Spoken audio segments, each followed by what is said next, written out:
नमस्कार, बहुत बहुत स्वागत है आज की क्लास में। उम्मीद है कि सारे लोग इन परिस्थितियों में, लॉकडाउन की परिस्थितियों में, थोड़ा मुश्किल हालात में सभी लोग अपने पापा, मम्मी, भाई बहनों सहित कुशल से हों। ये इस उम्मीद, आशा के साथ आज लेसन में आगे बढ़ते हैं। कल हमने लेसन्स में फंडामेंटल मतलब भूमिका, जिस लेसन की शुरुआत की थी उसकी हमने भूमिका बताई थी और कहा था कि इन लेक्चर्स को कल हम आगे बढ़ाएंगे और नोट्स में भी भेजेंगे। लेसन शुरू हो गया था संधारित्र एवं परावैद्युत, संधारित्र एवं परावैद्युत। और इसमें हमने कल बताया था कि आवेश को एक वस्तु में एक जगह से दूसरी जगह, एक स्थान से दूसरे स्थान या फिर एक पदार्थ से दूसरे पदार्थ में ले जाने का कार्य कौन करता है। और इसकी बहुत अच्छी हमने कल ओरल टीचिंग बताई थी, आपको लेक्चर सुनाए थे। ये काम होता है फ्री इलेक्ट्रॉन्स का। ये काम किसका होता है? फ्री इलेक्ट्रॉन्स, मुक्त इलेक्ट्रॉन्स का काम है, मुक्त इलेक्ट्रॉनों का काम है। इन्हें संयोजी इलेक्ट्रॉन भी कहा जाता है केमिस्ट्री की भाषा में। इनका काम होता है आवेश को एक वस्तु से दूसरी वस्तु में ले जाना या फिर एक ही वस्तु में एक स्थान से दूसरे स्थान पर ले जाना। ये काम है मुक्त इलेक्ट्रॉनों का। जिन पदार्थों में मुक्त इलेक्ट्रॉन्स की संख्या जितनी अधिक होती है वो उतने ही अच्छे वैद्युत चालक कहे जाते हैं। इलेक्ट्रॉन यदि नहीं होंगे तो फिर वो कुचालक हो जाएंगे। ठीक है, तो कौन से पदार्थ या कौन सी वस्तुएं वैद्युत की अच्छी चालक होंगी, ये इस बात पर निर्भर करता है कि उसमें कितने ज़्यादा या कितने कम या बिल्कुल नहीं मुक्त इलेक्ट्रॉन्स हैं। ये तो कल के लेक्चर्स थे। आज शुरू करते हैं वैद्युत धारिता, इलेक्ट्रिकल कैपेसिटेंस। बहुत अच्छे से सुनिएगा, लेक्चर्स को बहुत अच्छे से सुनिएगा, क्योंकि नोट्स तो आपके पास आ ही जाते हैं। अगर बोर्ड में कोई दिक्कत होती है, यहाँ से कुछ लेटर्स नहीं आ रहे हैं, तो ये बहुत बड़ी चीज़ नहीं है। लेक्चर्स मिस मत कीजिए, लेक्चर्स को बहुत अच्छे सुनिए। तो लेक्चर्स को सुनते सुनते ही आपको ज़्यादातर लगभग 90% तो यहीं से आ जाएगा। बाद में नोट्स आते हैं, आप उनको लिखते पढ़ते हैं तो पूरी तैयारी भी हो जाती है।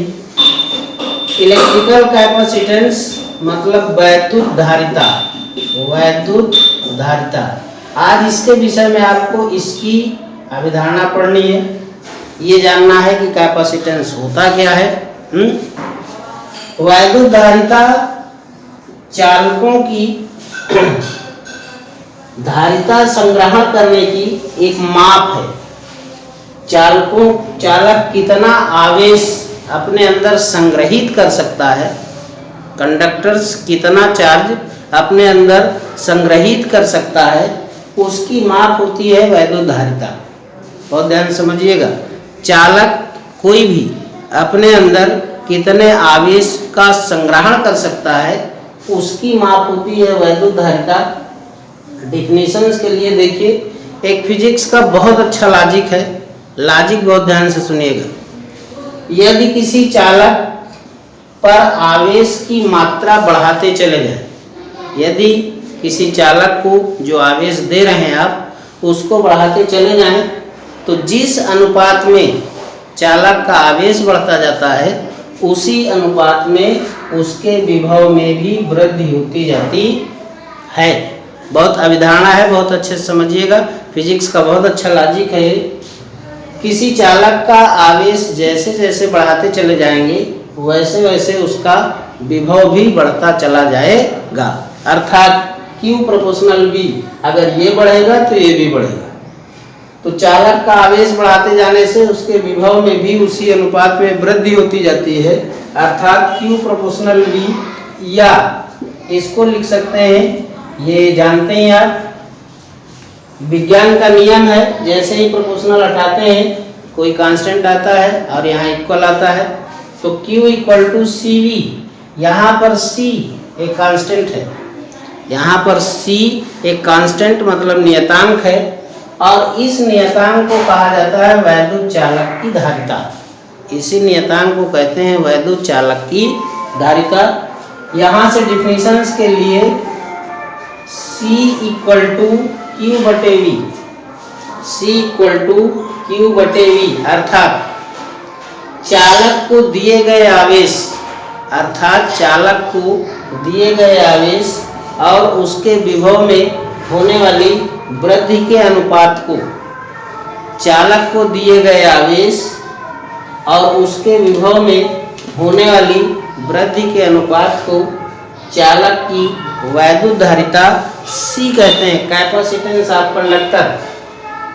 फिर से सुन लीजिए, यहाँ से फिर से लॉजिक को रिपीट करते हैं। ये लॉजिक है कि यदि किसी चालक का आवेश बढ़ाते चले जाएं तो उसके विभव में भी उसी अनुपात में वृद्धि होती जाती है, अर्थात Q प्रोपोर्शनल V। जैसे ही प्रोपोर्शनल हटाते हैं इक्वल आता है तो एक कांस्टेंट यहाँ निकल के आता है C इक्वल टू क्यू बटे वी, और इसी कांस्टेंट C को कहा जाता है वैद्युत चालक की धारिता। चालक की धारिता, यहाँ से डिफिनेशंस आती है C इक्वल टू क्यू बटे वी। किसी चालक को दिए गए आवेश और उसके विभव में होने वाली वृद्धि के अनुपात को चालक की वैद्युत धारिता C कहते हैं। अब इसकी यूनिट यहाँ से निकालते हैं, unit of C, unit of C अर्थात C का मात्रक, अर्थात धारिता का मात्रक। तो चूंकि C इक्वल टू क्यू बटे V, C equal to Q बटे वी, यहाँ से Q का मात्रक हो गया कूलाम, Q का मात्रक कूलाम और V का मात्रक हो गया वोल्ट। ध्यान से समझिएगा। तो C की यूनिट, यूनिट ऑफ C आ गई आपकी कूलाम बटे वोल्ट, और इसी यूनिट को छोटे में कहा जाता है, छोटे नाम में बुलाया जाता है। कूलाम बटे वोल्ट को ही हम फैराड कहते हैं, या FARAD सांकेतिक भाषा में केवल है।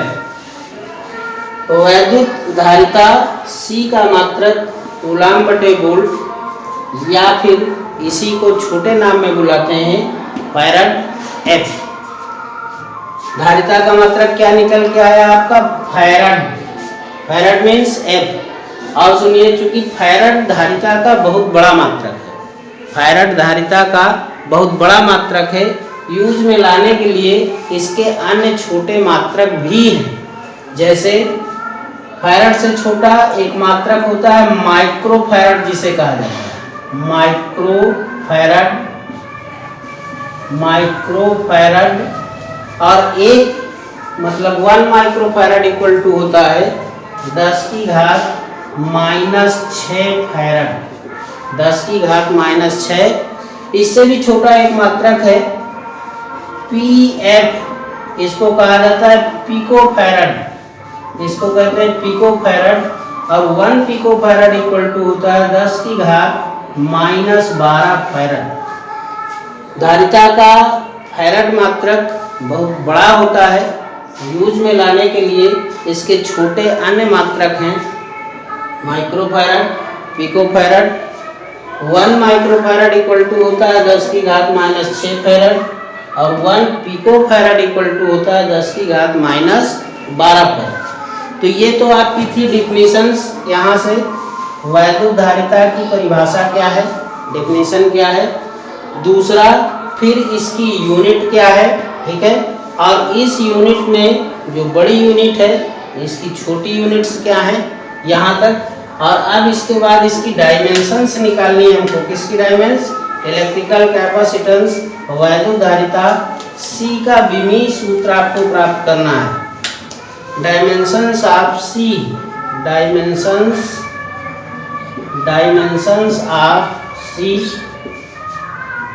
चूंकि C इक्वल टू क्यू बटे वी, चूंकि C इक्वल टू क्यू बटे वी, तो C की Q की यूनिट हो गई कूलाम, Q की यूनिट हो गई कूलाम, और V की यूनिट हो गई वोल्ट। और चूंकि एक सूत्र आप पढ़ते हो V इक्वल टू डब्ल्यू बटे Q, V equal to W बटे क्यू, इसलिए इसको आप लिख सकते हो ये तो कूलाम हो गया, और ये जूल बटे कूलाम, यहाँ से जूल बटे कूलाम, यहाँ से ले आइए जूल बटे कूलाम, ये कूलाम ऊपर जाएगा तो कूलाम स्क्वायर बटे जूल को आप लिख सकते हैं न्यूटन मीटर, जूल को आप लिख सकते हैं न्यूटन मीटर।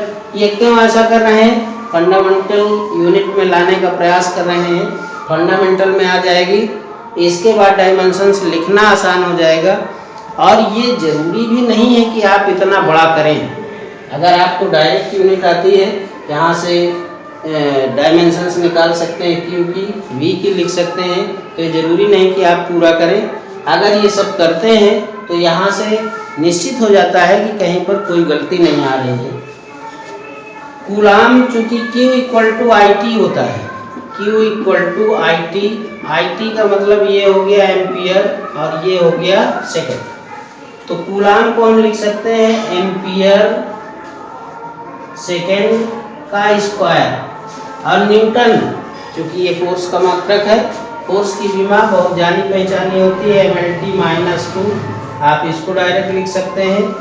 अगर इसको नहीं लिखना है तो फिर आप kg मीटर सेकेंड की -2 इसमें तोड़ दीजिए, मीटर हो गया। तो ये एम्पियर स्क्वायर सेकेंड स्क्वायर बटे kg मीटर स्क्वायर और सेकेंड की -2, इसको ऊपर लेके चले जाइए तो kg -1 मीटर -2 सेकेंड +4 और एम्पियर स्क्वायर। तो यहाँ से आप डायमेंशंस लिख दीजिए, चूँकि सारी फंडामेंटल यूनिट्स आ चुकी हैं यहाँ पे, तो आपको डायमेंशंस लिखना कोई मुश्किल काम नहीं है। तो डायमेंशंस आप C लिखिए, तो kg हो गई m, L मीटर है, इसकी हो गई -2, और ये t की पावर 4 है और ये a की पावर 2 है। तो ये यहाँ से आपकी डायमेंशंस निकल आती है। तो ये चीज़ें हमने बताई, यहाँ से डिफिनीशंस निकाली, फिर इसकी यूनिट निकाली, और फिर इसको फंडामेंटल यूनिट में ला करके इसकी डायमेंशंस पूरी तरीके से करके यहाँ पर ये इसकी डायमेंशंस निकल के आई। इसकी यूनिट पढ़ रहे हैं फैरड, अभी हमने बताया इसकी यूनिट है फैरड, और 1 फैरड की यहाँ डिफिनीशंस बता रहे हैं, ध्यान से सुनिएगा। डिफिनीशंस ऑफ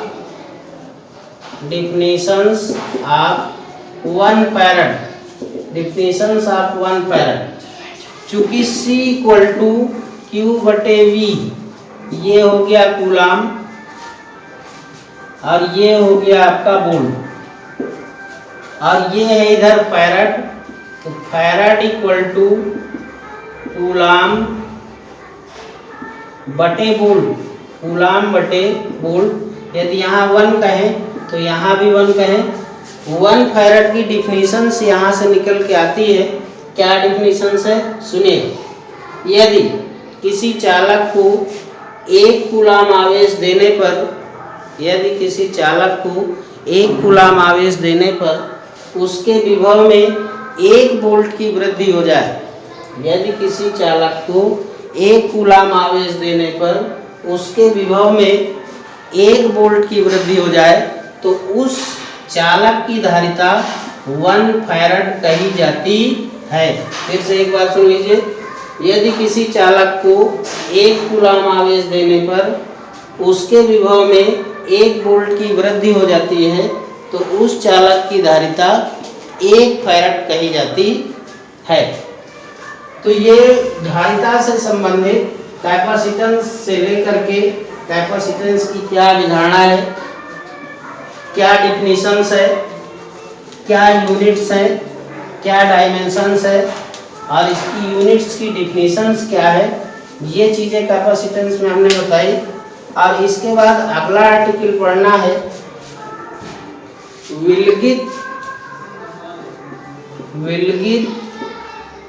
गोली चालक की धारिता, विलगित गोली चालक की धारिता। विलगित गोली चालक की धारिता। देखिए विलगित शब्द आया हुआ है, इसके लिए एक सूत्र फाइंड करेंगे, हम डेरिवेशंस करेंगे। यहाँ पर एक विलगित शब्द आया है, इसे एकाकी भी कहा जाता है। विलगित कहिए या एकाकी भी कहीं कहीं आपको पढ़ने में मिलेगा।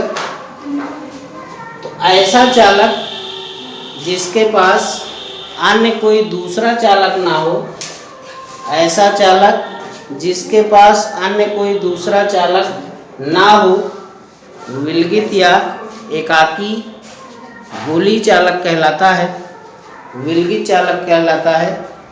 इसके लिए कैपेसिटेंस का सूत्र निकालना है, तो कैपेसिटेंस का सूत्र हम कल आगे बढ़ा करके आपको देंगे, पूरा निकाल करके सूत्र। उसके आगे और भी जो भी डेरिवेशंस होंगे वो क्रमशः चलते रहेंगे।